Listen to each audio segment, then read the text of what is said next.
आज हामी नेपालको आन्तरिक राजस्व विभाग अर्थात् आईआरडीले गर्ने कर निर्धारण र अडिटको प्रक्रियालाई सरल भाषामा बुझ्ने कोसिस गर्नेछौँ। जब कर कार्यालयले तपाईको फाइलमाथि प्रश्न उठाउँछ तब के हुन्छ? आईआरडीबाट सूचना आउँदा अलिअलि तनाव हुनु स्वाभाविक हो, तर यो प्रक्रियालाई राम्ररी बुझियो भने यसलाई सफलतापूर्वक पार गर्न सकिन्छ। आउनुहोस् यही विषयमा गहिराईमा जाउँ। हामी यो पुरै यात्रालाई चरण चरणमा हेर्नेछौँ। सुरुमा अडिट किन हुन्छ भनेर बुझ्छौँ। त्यसपछि आईआरडीको सूचना पाएपछि के गर्ने, विवाद समाधानको प्रक्रिया के हो, जरिवाना र दण्डहरू कस्ता हुन्छन् र अन्त्यमा न्यायाधिकरणमा कसरी पुनरावेदन गर्ने भन्ने बारे पनि कुरा गर्नेछौँ। ल पहिलो खण्डमा जाउँ। अडिट किन हुन्छ? आईआरडीले किन कसैको फाइल छान्छ? प्रायजसो त यो जोखिममा आधारित छनौट प्रणालीबाट हुन्छ, तर कहिलेकाहीँ पूर्ण अडिट पनि हुन सक्छ। पूर्ण अडिट भनेको के हो? यसमा करदाताको सम्पूर्ण वित्तीय कारोबारको गहिरो जाँच गरिन्छ। अब यसका केही सामान्य कारणहरू के हुन् हेरौँ न त। धेरैजसो विवादहरू यिनै केही मुख्य क्षेत्रहरूमा आउँछन्, जस्तै कर कानुनको व्याख्यामा फरक पर्यो वा खर्च कटौतीमा असहमति भयो भने। यदि कर अधिकारीहरूलाई कुनै कुरा शङ्कास्पद लाग्यो भने यिनै कारणहरूले गर्दा उनीहरूले सामान्य सोधपुछ मात्रै होइन, पुरै वित्तीय कारोबारको गहिरो जाँच अर्थात् पूर्ण अडिट गर्ने निर्णय पनि गर्न सक्छन्। अब दोस्रो खण्डमा प्रवेश गरौँ। आईआरडीको सूचना, चाहे त्यो सानोतिनो सोधपुछ होस् वा पूर्ण अडिटको लागि बोलाइएको होस्, यो पुरै प्रक्रिया आधिकारिक रूपमा एउटा सूचना हात परेपछि मात्र सुरु हुन्छ। तपाईको हातमा पर्ने त्यो आधिकारिक सूचना नै सबै कुराको सुरुवात हो। अब यदि यो सामान्य सोधपुछ हो भने त्यसमा सामान्य भिन्नताहरू उल्लेख गरिएको हुन सक्छ, तर यदि यो पूर्ण अडिटको सूचना हो भने यसले तपाईको व्यवसायको हरेक वित्तीय पक्षको विस्तृत जाँचको लागि आह्वान गर्छ। मतलब तपाईका सबै खाता, रसिद र सम्झौताहरू मागिन सक्छन्। त्यसैले सूचना पाउने बित्तिकै के गर्ने त? सबैभन्दा महत्त्वपूर्ण कुरा हो सुरुदेखि नै सङ्गठित र सक्रिय रहने, किनभने तपाईको तयारीले नै मुद्दाको आधार तयार पार्छ, विशेष गरी जब पूर्ण अडिट जस्तो विस्तृत जानकारी मागिएको हुन्छ।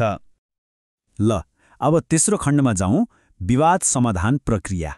मानिलिउँ अडिट सकियो, तर करदाता र कर कार्यालय बीच कुनै कुरामा सहमति हुन सकेन। अब के हुन्छ?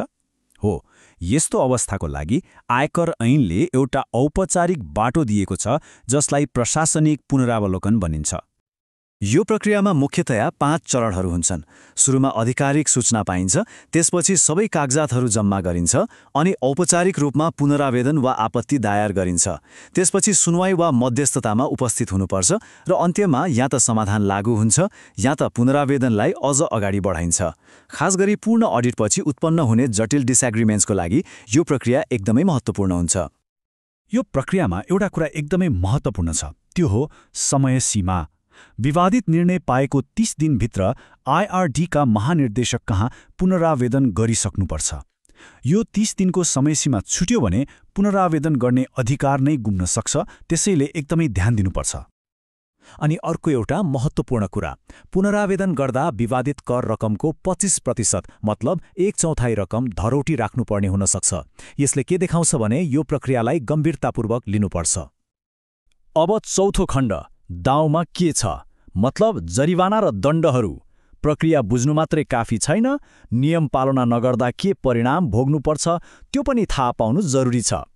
कुनै पनि करदाताको लागि सम्भावित वित्तीय असरबारे जानकार हुनु एकदमै आवश्यक छ। आयकर ऐन 2058ले विभिन्न गल्तीहरूका लागि स्पष्ट दण्ड तोकेको छ, जस्तै समयमा कर नतिर्दा बाँकी रकममा वार्षिक 15% ब्याज लाग्छ। वार्षिक विवरणी ढिलो बुझाउँदा पनि जरिवाना हुन्छ। अनि यदि पूर्ण अडिटको क्रममा तपाईले आय लुकाएको वा गलत खर्च देखाएको भेट्यो भने यी दण्डहरू निकै ठूलो हुन सक्छन्। र अब हाम्रो अन्तिम 5औं खण्ड, यदि आईआरडी भित्रको प्रक्रियाबाट पनि समाधान निस्किएन भने के गर्ने? हो, त्यहाँ पुनरावेदनको लागि एक अन्तिम बाटो बाँकी नै रहन्छ, राजस्व न्यायाधिकरण। करदाताको लागि यो अन्तिम उपाय हो। यसले विवादलाई विभागको प्रशासनिक तहबाट बाहिर निकालेर एक औपचारिक कानुनी कारबाहीमा लैजान्छ। यहाँ निर्णयहरू न्यायिक आधारमा हुन्छन्। न्यायाधिकरणमा जाँदा पनि केही कुराहरूमा एकदमै ध्यान दिनुपर्छ। जस्तै आईआरडीको अन्तिम निर्णय आएको 35 दिनभित्र पुनरावेदन गरिसक्नुपर्छ अनि न्यायाधिकरणमा मुद्दा दायर गरेको 15 दिनभित्र त्यसको एक प्रतिलिपि आईआरडीमा पनि पठाउनुपर्छ। एउटा कुरा के याद राख्नुस् भने पुनरावेदन दायर गर्दैमा कर अधिकृतको निर्णय लागू हुन रोकिँदैन। अघि हामीले प्रशासनिक पुनरावलोकनको कुरा गरेका थियौं नि। हो, यो त्यही हो। यो एउटा औपचारिक प्रक्रिया हो जहाँ करदाताले अदालत जानुअघि आईआरडीलाई नै आफ्नो निर्णयमा पुनर्विचार गर्न अनुरोध गर्छ। यो कुनै पनि कानुनी कारबाही अघिको एक महत्त्वपूर्ण र अनिवार्य चरण हो। त्यसो भए आजको छलफलबाट हामीले के सिक्यौं त? मूलतः दुई कुरा। पहिलो, सक्रिय रहनुहोस्, अडिट किन हुन्छ भन्ने बुझ्नुहोस् र जोखिम कम गर्न सधैँ समयमै आफ्नो विवरण बुझाउनुहोस्। दोस्रो, प्रक्रियाबारे जानकार रहनुहोस्, विवाद समाधानका औपचारिक चरणहरू पालना गर्नुहोस् र पुनरावेदनको अधिकार र समय सीमाबारे सधैँ सचेत रहनुहोस्। कानुनले विवाद समाधानको लागि एउटा स्पष्ट प्रक्रिया त दिएको छ, तर यसले एउटा ठूलो प्रश्न पनि खडा गर्छ।